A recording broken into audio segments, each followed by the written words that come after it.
Olá pessoal do primeiro ano, tudo bem? Eu sou o professor Tiago e na aula de hoje a gente vai falar sobre intertextualidade. O conceito de intertextualidade é o seguinte: é um fenômeno que se observa quando dois ou mais textos conversam entre si, quando se estabelece entre composições textuais relação de diálogo, parentesco ou semelhança. Então, sempre que dois ou mais textos mantêm uma rede de referências, quando um texto retoma um tema de um outro texto, cita um trecho, isso pode ser de forma direta, indireta, implícita ou explícita, a gente tem a relação de intertextualidade. Aliás, o próprio nome já é sugestivo, né? Inter significa aí o que se estabelece entre elementos, a relação que se estabelece entre elementos externos, tá? Vejam ali, gente, o termo intertextualidade também pode se aplicar a outros contextos ou linguagens. A intertextualidade, por exemplo, no cinema, na música, no teatro, enfim, sempre quando duas obras relacionam-se de alguma forma, dialogam, conversam entre si, a gente tem aí a relação de intertextualidade, portanto. Tá? Para ficar mais clara a relação de intertextualidade, eu trouxe para vocês aqui alguns exemplos, tá? Eu trouxe a Canção do Exílio, do Gonçalves Dias, e não é à toa, tá? Que eu trouxe a Canção do Exílio. A Canção do Exílio, gente, ela representa aí um ponto alto da nossa tradição literária e é certamente o poema com o qual mais se estabeleceu diálogo ao longo aí das décadas e séculos seguintes à sua publicação, tá? E trouxe um trecho do hino nacional, beleza? Ó, a Canção do Exílio é um poema do Gonçalves Dias. Ele escreveu esse poema no ano de 1843. Tá? O poema não está transcrito na sua integralidade. Aqui o que a gente tem é um trecho do poema, mas já é suficiente para o nosso propósito. Eu acredito que todos vocês conheçam esse poema. Tá? Vejam lá. Minha terra tem palmeiras onde canta o sabiá. As aves que aqui gorjeiam não gorjeiam como lá. Nosso céu tem mais estrelas, nossas várzeas têm mais flores, nossos bosques têm mais vida, nossa vida mais amores. E o hino nacional diz o seguinte: deitado eternamente em berço esplêndido, ao som do mar, à luz do céu profundo, fulguras, ó Brasil, florão da América, iluminado ao sol do novo mundo. Do que a terra mais garrida, teus risonhos lindos campos têm mais flores. Nossos bosques têm mais vida, nossa vida no teu seio mais amores. Pessoal, acho que vocês perceberam aqui, ó, essa relação intertextual que se estabelece entre esses versos, né, do hino nacional e esses versos aqui, ó, da Canção do Exílio. Perceba que o hino nacional, cuja letra aí foi composta no ano de 1909, presta aqui uma homenagem à Canção do Exílio, cita a Canção do Exílio, tá?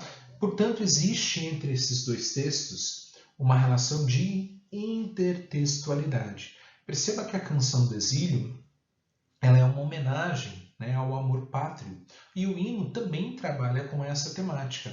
E aqui identifica-se como grande razão do orgulho pátrio a grandeza da natureza, essa natureza exuberante, essa natureza que acolhe, né? Essa natureza tão rica que nos é característica. Então perceba que esse trecho ele é citado aqui no hino nacional. E vejam que interessante, né? Não existe nenhuma referência direta ao Gonçalves Dias.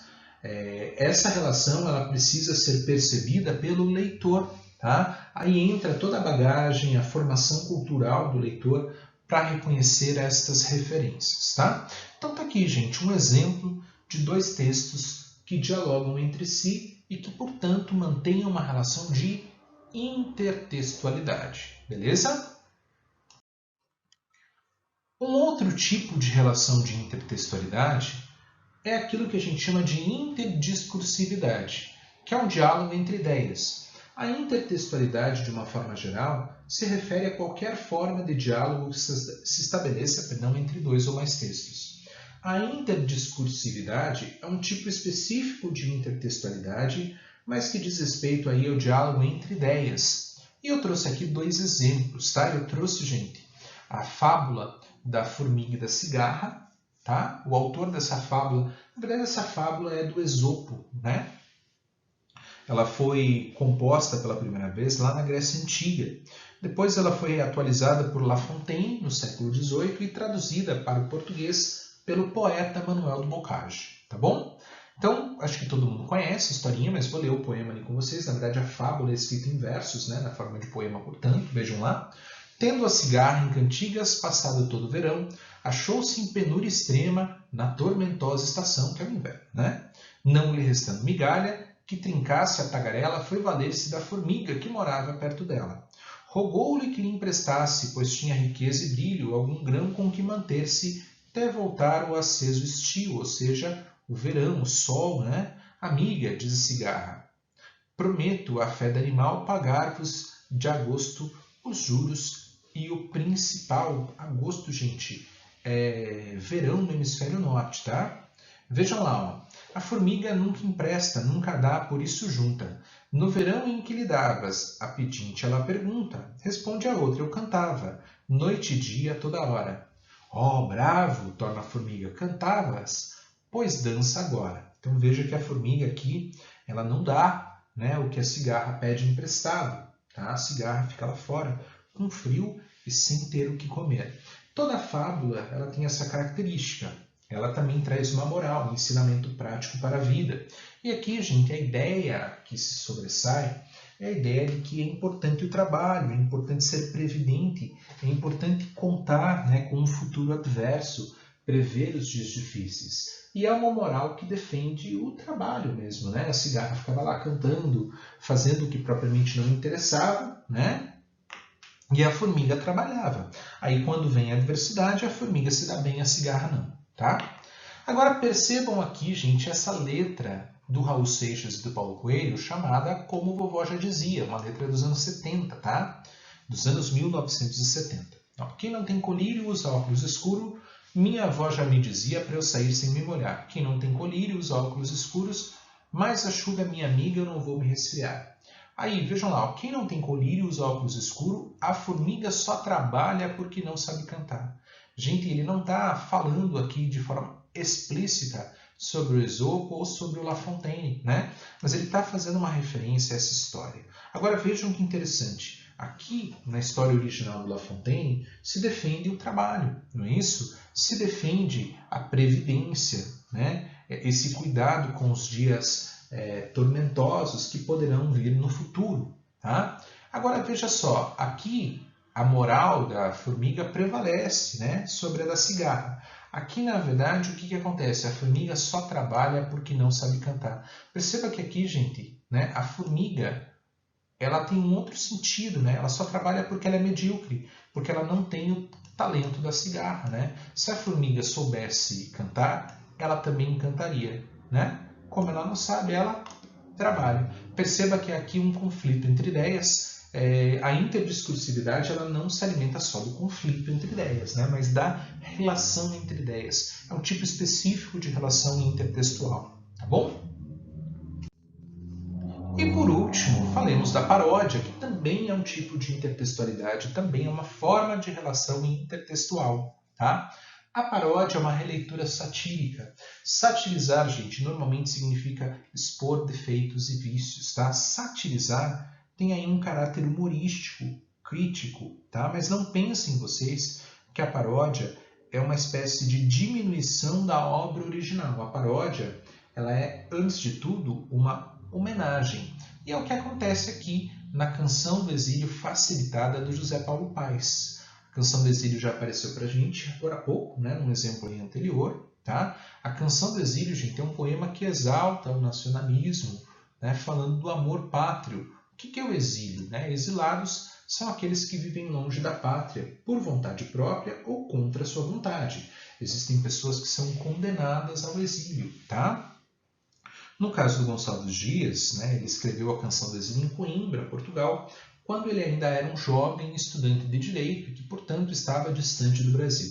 Tá? Veja que quando ele diz aqui, ele está falando da terra do exílio. Tá? E quando ele fala em lá, ele fala da pátria. Vou escrever aqui, gente, ó, pátria. A letra fica feia com o mouse, mas acho que dá para ler. Ó, pátria. Beleza? Então, olha, ó, as aves que aqui cantam não cantam como lá. A minha terra tem palmeiras, tem sabiá, ó, ele exalta os aspectos naturais da sua terra. A flora, a fauna, inclusive sabiá é uma palavra indígena. Ó, nosso céu tem mais estrelas. Né? Não que o céu realmente tenha mais estrelas, até porque o céu é o mesmo para todos, mas aqui é uma percepção particular, né, subjetiva. Nossa várzea ou nossas várzeas têm mais flores, os bosques têm mais vida e a vida tem mais amor. Não é isso? Então ele está falando, olha, a pátria é superior, por quê? Porque lá a natureza é mais exuberante, é mais rica, mais convidativa. Tudo bem? Veja, gente, esse tom aqui é um tom de elogio, né? Um tom algo solene, enfim, é um tema que exige, né, um tratamento mais solene. Tá? Agora vejam a canção aqui do José Paulo Paes, que é a canção do exílio facilitada. Ele reduz a canção do exílio a seus aspectos essenciais, mas aqui um tom de deboche. Não deboche contra a canção do exílio propriamente, né, moçada? Mas contra esse tom solene, grandiloquente, tá? Lá, ó, no exílio, sabiá, papá, maná, sofá, sinhá, cabá, ó. Aqui o exílio, né? Bah, não quero, não é isso? Mas lá, tem sabiá, papá, maná, sofá, sinhá. Né? E perceba que aqui, gente, ele reproduz também essas rimas em sabiá e lau, né? Maná, enfim, é nítida aqui essa relação intertextual, mas aqui é uma releitura satírica da canção do exílio, portanto, aquilo que a gente chama de paródia. Beleza? Tudo bem? Para a gente fechar essa aula, um exercício, um teste, na verdade, que traz esse tema, tá? Ó, um texto chamado Ao Vencedor os Problemas. Esse texto, gente, foi publicado em 29 de outubro de 2008 e diz o seguinte: ao final de uma campanha marcada por ataques pessoais, prefeitos eleitos precisam do planejamento de longo prazo para enfrentar os problemas crônicos das metrópoles brasileiras. O texto acima é um fragmento de uma reportagem da revista Veja, datada de 29 de outubro de 2008, que trata dos problemas que os prefeitos eleitos enfrentarão em algumas capitais brasileiras.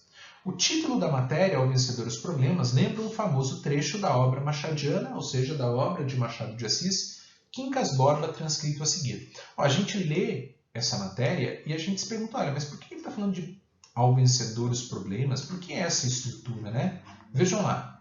Texto 2 do Machado de Assis. Supõe tu, quer dizer, imagine você um campo de batatas e duas tribos famintas. As batatas chegam apenas para alimentar uma das tribos, que assim adquire forças para transpor a montanha e ir a outra vertente onde há batatas em abundância. Mas se as duas tribos dividirem em paz as batatas do campo, não chegam a nutrir-se suficientemente e morrem de inanição. A paz nesse caso é destruição, a guerra é conservação. Uma das tribos extermina a outra e recolhe os despojos, diz Quincas Borba Rubião para explicar-lhe a teoria do humanitismo incompleta, ao vencido, ódio ou compaixão, ao vencedor as batatas. A ideia é mais ou menos a seguinte, gente, imagine duas tribos, tá? A tribo A e a tribo B. Beleza? Elas precisam, para sobreviver, atravessar aqui, gente, né, um monte, tá? Além desse monte, ó, para lá, existe um campo de batatas